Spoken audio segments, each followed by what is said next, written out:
우리가 키워낸 스타를 한국에 빼앗겼다.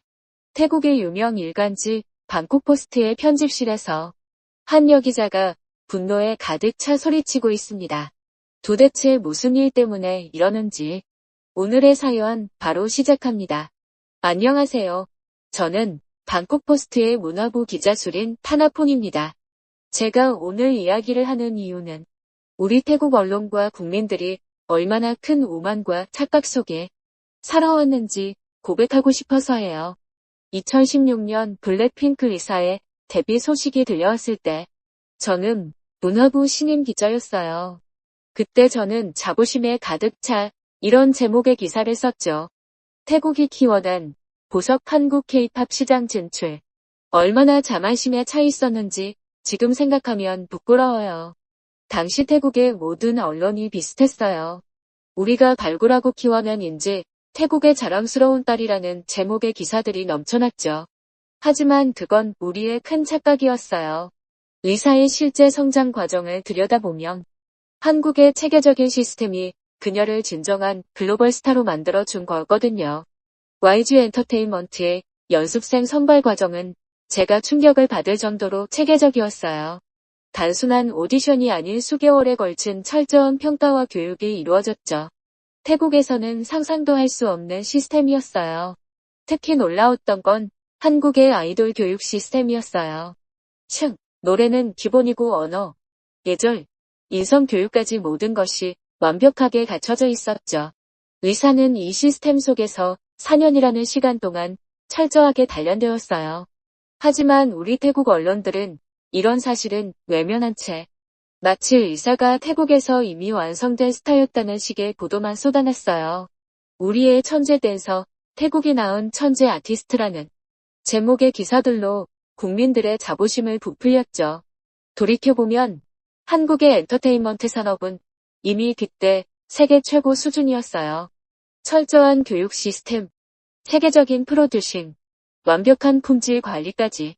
그야말로 K-팝이라는 장르를 하나의 정밀한 과학으로 만들어낸 거죠. 블랙핑크의 데뷔 무대를 보면서 저는 큰 충격을 받았어요. 태국에서 연습생 시절의 리사와는 전혀 다른 모습이었거든요. 완벽한 퍼포먼스 세련된 스타일링 프로페셔널한 무대 매너까지 모든 것이 완벽했어요. 그런데도 우리는 여전히 교만했어요. 리사가 원래 실력이 좋아서 그렇다. 태국의 타고난 재능이 통했다는 식의 자화자찬만 늘어놓았죠. 한국의 치열한 노력과 체계적인 시스템은 철저히 무시한 채로요. 심지어 일부 언론에서는 한국이 태국의 인재를 빼앗아갔다는 식의 부정적인 보도까지 했어요. 얼마나 우리가 무지했는지, 얼마나 편협한 시각을 가지고 있었는지를 보여주는 부끄러운 증거들이죠. 시간이 흐르면서 블랙핑크는 세계적인 걸그룹이 되었어요. 유튜브 구독자 수 8천만 명을 돌파하고 전 세계 투어를 성공적으로 마치며 K-팝의 새 역사를 썼죠. 이건 분명 한국의 완벽한 시스템이 있었기에 가능한 일이었어요. 하지만 우리의 자만심은 계속해서 커져만 갔어요. 리사의 성공이 마치 태국의 성공인 것처럼 포장하기 바빴죠. 그리고 이런 우리의 오만함은 결국 큰 대가를 치르게 될 걸까요? 지금 생각해보면 한국은 대단한 나라예요. 전쟁의 폐허 속에서 일어나 세계 10위권의 경제대국이 되었고 이제는 문화강국으로서 전 세계를 매료시키고 있죠. 이건 결코 우연이 아니에요. 치열한 노력과 체계적인 시스템이 만들어낸 필연적인 결과인 거죠. 그리고 우리는 이제야 그 진실을 마주하게 됐어요.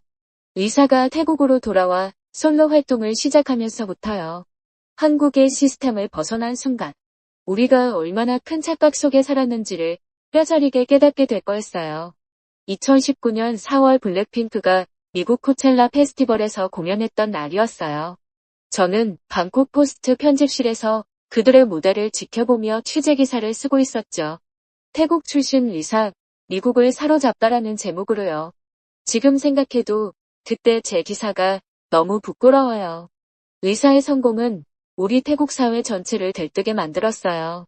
유명 정치인들은 연설할 때마다 리사처럼 세계적인 인재가 될 수 있다며 자화자찬했고 방송에서는 연일 태국이 배출한 월드스타라는 표현을 써가며 우리의 자부심을 부풀렸죠. 특히 리사 본인의 태도는 변화가 눈에 띄었어요. 인터뷰에서 제가 타고난 재능이 있어서 여기까지 올 수 있었다라는 식의 발언들이 늘어났죠. 한국의 체계적인 교육과 지원은 점점 그녀의 입에서 사라져갔어요. 태국 언론들도 이런 리사의 태도 변화를 반겼어요. 한국의 도움 없이도 성공할 수 있었던 스타 태국의 재능이 통한 것이라는 식의 보도가 이어졌죠. 저 역시 그런 기사를 쓴 것을 지금은 깊이 반성하고 있어요. 하지만 냉정히 돌아보면 리사의 성공 이면에는 한국의 놀라운 시스템이 있었어요. 매일 새벽부터 밤늦게까지 이어지는 연습, 세계 시장을 겨냥한 철저한 기획, 최고 수준의 프로듀싱 시스템까지 이 모든 것이 있었기에 가능한 일이었죠. YG 엔터테인먼트의 트레이닝 시스템은 그야말로 완벽했어요. 춤과 노래는 기본이고 무대 매너, 카메라 앵글, 인터뷰 기술까지 모든 것을 과학적으로 가르쳤죠. 태국에서는 상상도 할 수 없는 수준의 전문성이었어요. 특히 놀라웠던 건 한국의 글로벌 마케팅 전략이었어요. SNS 활용법, 해외 팬들과의 소통 방식, 각국 문화에 맞는 이미지 메이킹까지 모든 것이 치밀하게 계산된 전략이었죠. 이건 분명 개인의 재능만으로는 절대 이룰 수 없는 성과였어요. 하지만 우리는 이 모든 것을 보지 못했어요. 보지 않으려 했던 거죠. 리사의 성공이 마치 태국의 위대함을 증명하는 것처럼 착각했어요. 우리도 할 수 있다, 한국 없이도 된다는 자만심이 커져만 갔죠. 심지어 일부 연예 기획사들은 우리도 K-팝 스타일의 아이돌을 만들자며 나섰지만 결과는 처참했어요. 댄스 연습만 시키면 된다고 생각했던 거죠. 한국처럼 체계적인 시스템을 갖추지 않은 채 무작정 따라하기에만 급급했어요. 리사도 점점 더 자신감에 도취되어 갔어요. 블랙핑크 활동을 하면서도 제가 잘해서 여기까지 온 거예요라는 식의 발언이 늘어났죠. 마치 자신의 성공이 온전히 자신의 능력 덕분인 것처럼요. 이런 분위기 속에서 태국 내반한 감정도 조금씩 커져갔어요. 한국이 우리 인재를 데려다 쓴다. 우리도 K-팝만큼 할 수 있다는 식의 이야기들이 퍼져나갔죠. 얼마나 우리가 무지했는지 지금 생각하면 정말 부끄러워요. 한국은 이미 그때 문화산업의 초강대국이었어요. BTS, 블랙핑크 같은 글로벌 스타들을 키워내며 전 세계를 매료시켰죠. 이건 결코 우연이 아니었어요. 수십 년간 쌓아온 노하우와 시스템의 결과물이었던 거예요. 하지만 우리의 자만심은 계속해서 커져만 갔고 결국 리사는 태국으로 돌아오는 선택을 하게 됩니다. 그리고 그 순간부터 우리의 오만함이 얼마나 큰 대가를 치르게 될지 아무도 예상하지 못했죠. 2023년 8월 리사가 태국으로 돌아온다는 소식이 전해졌을 때 저는 들떴어요. 마침내 우리의 공주가 돌아온다는 제목으로 대대적인 기사를 썼죠. 하지만 그건 우리의 마지막 자만이 될 거였어요. 리사는 화려하게 기원했어요.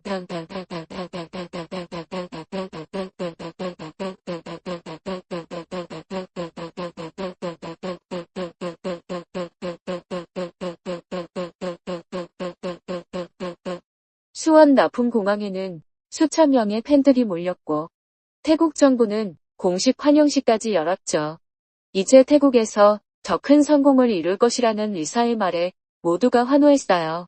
그때만 해도 우리는 몰랐어요. 곧 맞이하게 될 쓰라린 현실을요. 첫 번째 솔로곡 준비 과정에서부터 문제가 드러나기 시작했어요. 한국에서는 수십 명의 전문가들이 한 곡을 만들기 위해 수개월을 매달렸는데 여기서는 겨우 3, 4명의 스태프가 전부였죠. 녹음실 시설도 안무 연습실도 한국과는 비교도 안 되는 수준이었어요. 특히 충격적이었던 건 뮤직비디오 촬영 현장이었어요. 한국에서는 100명이 넘는 스태프들이 완벽한 퀄리티를 위해 밤새워 일했는데 여기서는 30명도 안 되는 인원이 허둥지둥 촬영을 이어갔죠. 리사의 표정에서 당혹감이 역력했어요. 결국 발표된 곡은 기대 이하였어요. 한국에서 보여줬던 화려한 퍼포먼스는 찾아볼 수 없었고 영상 퀄리티도 현저히 떨어졌죠. 곧바로 표절 논란까지 불거졌어요. 우리는 한국의 시스템이 얼마나 대단했는지 그제서야 깨닫기 시작했어요. 한국의 엔터테인먼트 시스템은 그야말로 완벽한 예술이었어요. 작곡, 작사, 안무, 놀산, 헤어, 메이크업, 뮤직비디오 연출까지 모든 분야의 최고 전문가들이 유기적으로 움직이며 하나의 작품을 만들어냈죠. 그들은 단순한 가수가 아닌 완성된 아티스트를 만들어내는 거였어요. 더 놀라웠던 건 한국의 품질 관리 시스템이었어요. YG는 한 곡을 발표하기 위해 수십 번의 품평회를 거쳤고 안무 하나하나까지 세세하게 점검했다고 해요. 우리는 그런 시스템은커녕 기본적인 관리 체계도 없었죠. 의사도 점점 지쳐갔어요. 한국에서는 당연하게 여겼던 것들이 여기서는 하나도 이뤄지지 않았거든요. 의상이 늦게 도착하고 연습실 음향시설이 고장나고 스케줄 관리가 엉망이 되는 일이 비일비재했죠. 저는 취재차 만난 한 스태프의 말이 아직도 기억에 남아요. 우리가 한국의 시스템을 너무 무시했던 것 같아요. 그들은 10년, 20년 동안 쌓아온 노하우가 있는데 우리는 그걸 몇 달 만에 따라잡으려 했으니까요. 한국은 이미 30년 전부터 체계적으로 준비해왔어요. SM, YG, JYP 같은 대형 기획사들은 수천억을 들여 시스템을 구축했고 전문 인력을 양성했죠. 그들의 성공은 결코 우연이 아니었어요. 제가 한국의 기획사를 취재했을 때 가장 놀란 건 그들의 교육 시스템이었어요. 연습생 한 명을 데뷔시키기 위해 보컬, 베이스, 외국어, 인성 교육까지 모든 분야를 철저하게 가르쳤죠. 심지어 은퇴 후 진로까지 책임지는 시스템을 갖추고 있었어요. 그런데 우리는 뭘 했나요? 의사의 타고난 재능만 믿고 시스템은 전혀 준비하지 않았어요. 우리도 할 수 있다는 자만심만 가득했죠. 그 대가는 생각보다 더 폭격했어요. 해외 언론들의 호평이 이어졌고 글로벌 팬들은 실망감을 감추지 않았어요. 특히 미국과 유럽의 팬들은 더 이상 리사가 예전의 리사가 아니다라며 등을 돌리기 시작했죠. 이제 우리는 알아요. 한국의 K-팝 시스템은 결코 단순한 연예 산업이 아니었다는 거려. 그건 과학이자 예술이었고 수십 년간 쌓아온 노하우와 투자의 결정체였어요. 우리의 오만함이 그 가치를 얼마나 무시했는지 이제야 뼈저리게 깨닫고 있자. 방콕 시내의 대형 스크린에서 리사의 솔로 무대가 매일 재생되었지만 저는 더 이상 자부심을 느낄 수 없었어요. 대신 깊은 후회와 반성이 밀려왔죠. 태국 포스트의 문화부 기자로서 우리가 얼마나 큰 실수를 저질렀는지 지켜봐야 했으니까요. 글로벌 차트에서 리사의 이름은 점점 찾아보기 힘들어졌어요. 블랙핑크 시절 내 상위권을 지키던 그녀의 순위가 추락하기 시작했죠. 특히 미국 빌보드와 영국 오피셜 차트에서는 아예 이름을 찾아볼 수 없었어요. 더 큰 문제는 국제음악 페스티벌이나 시상식에서 리사를 더 이상 초청하지 않는다는 거였어요. 블랙핑크 시절에는 그래미, MTV 어워즈 같은 세계적인 무대에서 끊임없이 러브콜을 받았는데 이제는 달랑 태국 국내 행사 몇 개가 전부였죠. 한미국 음악 전문가의 인터뷰가 아직도 가슴에 박혀 있어요. 리사는 K-팝이라는 강력한 플랫폼을 잃었다. 이건 단순히 소속사를 옮긴 게 아니라 세계적인 시스템과 브랜드를 포기한 것이다. 전국을 찌르는 말이었죠. 한국의 K-팝 시스템은 철저히 계산된 과학이었어요. 곡 하나를 발표할 때도 전 세계 시장의 반응을 분석하고 각 나라별 맞춤 전략을 세우고 소셜미디어 반응까지 꼼꼼하게 체크했죠. 그야말로 완벽한 시스템이었어요. 특히 한국의 글로벌 마케팅 능력은 놀라웠어요. 유튜브, 인스타그램, 트위터 등 전 세계 팬들과 실시간으로 소통하면서 끊임없이 콘텐츠를 생산했죠. 24시간 가동되는 번역팀, 각국의 미디어와 협력하는 PR팀까지 갖추고 있었어요. 하지만 태국으로 돌아온 리사에게는 이런 지원이 전혀 없었어요. 한국에서는 당연하게 여겨졌던 모든 것들이 사라졌죠. 팬들과의 소통도 줄어들고 해외 미디어 노출도 감소했어요. 글로벌 스타가 순식간에 로컬 가수로 전락한 거예요. 더욱 아이러니한 건 이런 상황에서도 태국 내 반한 감정은 더욱 거세졌다는 거예요. 한국이 리사의 재능을 억압했다. 이제 태국에서 마음껏 활동할 수 있다는 식의 어처구니 없는 주장들이 퍼져나갔죠. 일부 언론에서는 한국 기업들을 향한 적대적인 보도를 쏟아냈어요. 태국의 인재를 착취하는 한국 우리도 한국 없이 할 수 있다는 식의 기사들이었죠. 저 역시 그런 기사를 써야 한다는 압박을 받았어요. 정작 한국의 반응은 차분했어요. 그들은 리사의 선택을 존중한다면서도 K-팝의 성공이 결코 우연이 아니었다는 것을 조용히 증명해 보였죠. 방탄소년단 블랙핑크, 트와이스 같은 글로벌 스타들이 계속해서 새로운 기록을 세우면서요. 취재차 한국을 방문했을 때 저는 더 큰 충격을 받았어요. 그들은 이미 다음 세대의 글로벌 스타를 준비하고 있었어요. 더 체계적인 시스템, 더 혁신적인 기술, 더 새로운 콘텐츠래요. 그들에게 있어 K-팝은 이미 하나의 완성된 상업이었어요. 한 한국 기획사 관계자의 말이 아직도 기억에 남아요. 우리는 20년 전부터 준비했습니다. 단순히 노래 잘하고 춤 잘 추는 가수를 만드는 게 아니라 세계와 소통할 수 있는 아티스트를 키우는 거죠. 그들의 자부심에는 충분한 근거가 있었어요. 결국 리사의 실패는 우리의 실패였어요. 한국의 시스템을 무시하고 개인의 재능만을 과신했던 우리의 오만이 빚어낸 결과였죠. 이제는 인정할 수밖에 없어요. 우리가 얼마나 큰 착각 속에 살았는지를요. 그리고 이 실패는 단순히 연예계에만 국한된 게 아니었어요. 우리의 자만심은 경제 전반에도 큰 영향을 미치게 될 거였어요. 한국 기업들을 향한 적대감이 커져가면서 돌이킬 수 없는 상황이 만들어지고 있었으니까요. 2024년 10월 방콕의 한 카페에서 로제의 신곡 아파트를 듣고 있었어요. 블랙핑크의 또 다른 멤버인 로제는 YG에 남아 솔로로 성공적인 데뷔를 했죠. 전 세계 아이튠즈 차트 1위, 스포티파이, 글로벌 톱10 진입 리사의 태국 솔로곡과는 너무나도 다른 선거였어요. 같은 블랙핑크 출신인데 이렇게 다른 결과가 나온 이유는 분명했어요. 로제는 한국의 완벽한 시스템 안에 남았고 리사는 그 시스템을 떠났죠. 이런 현상은 비단 연예계뿐만이 아니었어요. 우리 태국 경제 전반에서 비슷한 일이 벌어지고 있었거든요. 한국 기업 없이도 태국은 잘 살 수 있다. 방콕 포스트의 한 칼럼니스트가 쓴 기사의 제목이었어요.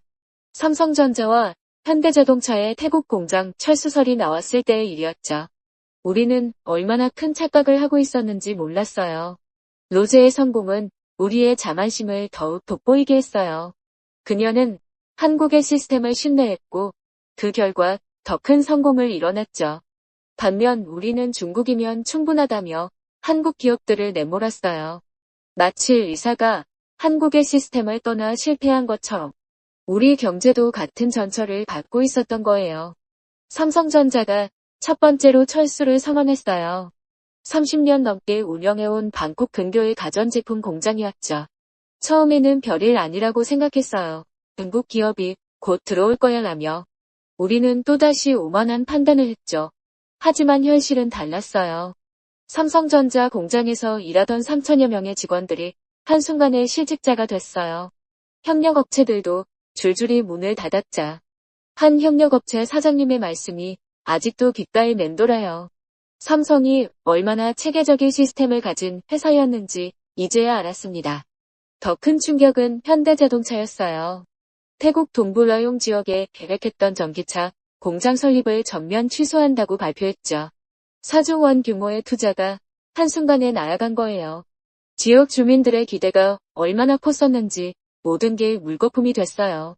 로제는 아파트 활동을 통해 전 세계를 누비고 다녔어요. 미국 MBC, 영국 BBC의 메인 뉴스에 그녀의 소식이 실렸고 각종 시상식에서 러브콜이 쏟아졌죠. 반면 리사는 태국 국내 행사 몇 개를 전전하는 신세가 됐어요. 우리 경제도 마찬가지였어요. 예상치 못한 연쇄 반응이 일어났어요. LG전자, SK하이닉스 등 다른 한국 기업들도 하나 둘씩 태국 투자를 철회하기 시작했죠. 우리가 기대했던 중국 기업들은 오히려 베트남, 인도네시아로 발길을 돌렸어요. 마치 리사의 글로벌 팬들이 로제에게로 옮겨간 것처럼요. 태국 경제는 급격히 흔들리기 시작했어요. 외국인 투자가 급감했고 실업률은 치솟았죠. 한국 기업들이 떠난 자리는 텅 비어 있었어요. 우리의 오만한 판단이 얼마나 큰 대가를 부르는지 뼈저리게 느끼고 있었죠. 한 경제 전문가의 분석이 가슴에 깊이 박혔어요. 태국은 한국의 시스템을 너무 엿봤다. 단순히 공장을 세우고 제품을 만드는 게 아니라 수십 년간 쌓아온 노하우와 기술력 그리고 글로벌 네트워크가 있었던 거다. 로제와 리사의 엇갈린 운명은 우리에게 큰 교훈을 주고 있어요. 검증된 시스템을 무시하고 자만에 빠진 결과가 얼마나 참혹할 수 있는지를요. 태국 경제는 지금 그 쓰디쓴 교훈을 배우고 있는 중이에요. 이제 우리는 알아요. 한국이 이룩한 성공은 결코 우연이 아니었다는 거려. 그들의 시스템, 노하우, 기술력은 수십 년간의 노력으로 만들어진 결실이었어요. 우리의 자만심이 그 가치를 얼마나 무시했는지 이제야 뼈저리게 깨닫고 있죠. 오늘 아침 제가 일하는 방콕포스트 사옥 앞에서 시위가 있었어요. 실직자들이 모여 정부의 대책을 요구하는 시위였죠. 그들 중에는 삼성전자 공장에서 일했던 직원들도 있었고, 현대자동차 공장 설립을 기다리다 실망한 나영 지역 주민들도 있었어요. 제 책상 위에는 두 장의 사진이 놓여 있어요. 하나는 로제가 미국 그래미 어워즈에서 수상하는 사진이고, 다른 하나는 태국의 한 쇼핑몰에서 소규모 공연을 하는 리사의 사진이에요. 너무나도 상반된 두 모습을 보며 우리의 오만했던 선택을 다시 한번 되돌아보게 됐어요. 태국 정부는 뒤늦게 수습에 나섰어요. 한국 기업들을 다시 불러오기 위해 특별 투자 인센티브를 제안했지만 이미 늦어버린 후였죠. 삼성전자는 베트남에 새로운 공장을 짓기 시작했고 현대자동차는 인도네시아를 새로운 전기차 생산기지로 선택했어요. 특히 충격적이었던 건 우리가 기대했던 중국 기업들의 반응이었어요. 그들은 오히려 한국의 철수를 보며 태국 시장의 불안정성을 우려했죠. 한국 기업들이 떠나는 곳에는 분명 이유가 있을 것이라며 투자를 망설였어요. 지난주 저는 한 특별한 인터뷰를 했어요. YG 엔터테인먼트의 한 프로듀서였죠. 그는 로제의 성공과 리사의 현재를 비교하며 이렇게 말했어요. K-팝의 성공은 결코 우연이 아닙니다. 우리는 30년간 전 세계를 무대로 한다는 생각으로 시스템을 만들어 왔어요. 한 명의 스타를 키우기 위해 수백 명의 전문가가 움직이는 거죠. 그의 말은 우리 경제 상황과도 정확히 일치했어요. 한국 기업들은 단순히 공장만 세운 게 아니었어요. 연구개발센터를 만들고 현지 인재를 양성하고 협력업체와의 상생을 도모했죠. 그들은 진정한 의미의 산업 생태계를 만들어가고 있었던 거예요. 방콕의 한 대학 교수는 이렇게 말했어요. 우리는 한국의 성공을 너무 쉽게 생각했다. 그들이 이룩한 건 단순한 경제적 성과가 아닌 시스템의 완성도였다. 이제야 우리는 그 말의 의미를 절실히 깨닫고 있어요. 얼마 전 라용 지역을 취재했을 때 한 주민의 말씀이 가슴을 울렸어요. 한국 기업들이 있을 때는 몰랐어요. 그들이 얼마나 체계적으로 일하고 지역사회와 상생하려 했는지를 이제야 그 가치를 알게 됐습니다. 우리의 자존심은 무너졌고 오만함은 쓰라린 대가를 치르고 있어요. 하지만 어쩌면 이것이 우리에게 필요한 교훈이었는지도 모르겠어요. 진정한 발전은 겸손한 자세로 배우고 성장할 때 이루어진다는 걸 깨닫게 된 거니까요. 지금 생각하면 한국은 정말 대단한 나라예요. 전쟁의 폐허 속에서 세계 10위권의 경제대국이 되었고 이제는 문화강국으로서 전 세계를 매료시키고 있죠. 그들의 성공은 결코 우연이 아니었어요. 치열한 노력과 완벽한 시스템이 만들어낸 필연적인 결과였던 거예요. 로제가 그래미에서 수상 소감을 말할 때 가장 먼저 한국의 시스템에 감사를 표했다고 해요. 이 모든 영광은 한국의 놀라운 시스템이 있었기에 가능했습니다. 그녀의 말이 이제는 더욱 무겁게 다가와요. 이제 우리는 겸손하게 다시 시작해야 해요. 우리의 오만함이 얼마나 큰 대가를 치르게 했는지 잊지 말아야 하죠. 그리고 언젠가 한국처럼 완벽한 시스템을 갖출 때까지 우리는 계속해서 배우고 성장해야 할 거예요. 저는 이제 새로운 기사를 쓰려고 해요. 제목은 우리가 한국에게 배워야 할 것들이에요. 더 이상의 자만도 오만도 없이 진정한 배움의 자세로. 시작하는 우리의 새로운 이야기를 쓰고 싶어요. 오늘의 사연은 여기까지입니다. 재미있게 들으셨나요? 수린 씨의 정확하고 올바른 취재 덕분에 한국 그리고 K-팝의 진정한 의미를 많은 사람들이 알게 되어 다행이네요. 앞으로도 한국에 대한 올바르고 정확한 취재를 부탁드릴게요. 오늘 사연도 끝까지 시청해주셔서 진심으로 감사드리며 다음 영상도 재밌고 유익한 사연으로 돌아올 것을 약속드립니다. 여러분들의 구독과 좋아요, 알림 설정은 영상 제작에 큰 힘이 됩니다. 감사합니다.